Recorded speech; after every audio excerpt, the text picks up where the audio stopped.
Kakashi est une énorme fraude. Ça, c'est la phrase que j'entends partout sur les réseaux. Parce qu'il est censé être le ninja copieur qui maîtrise plus de 1000 techniques, mais dans l'anime, on ne le voit pas utiliser autant de techniques que ça. Alors les gars, je crois qu'il faut remettre vraiment l'église au centre du village. La première des choses à savoir, c'est que Kakashi est un personnage qui a été créé dans une optique d'efficacité. C'est-à-dire que même la technique qu'on lui a donnée, sa technique phare qu'il a créée, l'éclair profondeur est une technique qui nécessite de la précision, de la vitesse et de l'efficacité. C'est pas une technique qui fait des dégâts globaux, c'est une technique qui transperce, qui tue en un coup. C'est une technique d'assassinat.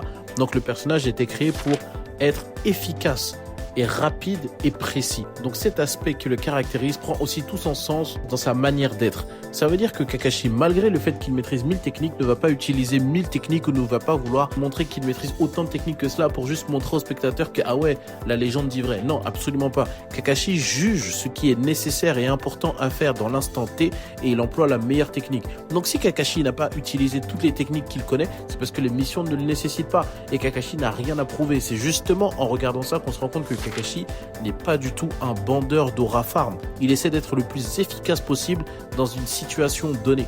Donc Kakashi n'essaie pas de flamber. Et quand vous regardez bien les gars, Kakashi a souvent réussi la plupart de ses missions sans avoir besoin d'utiliser d'autres techniques que les techniques qu'il a utilisées lors des missions. Il faut respecter l'ancien Kakashi vraiment. C'est le symbole même de l'efficacité.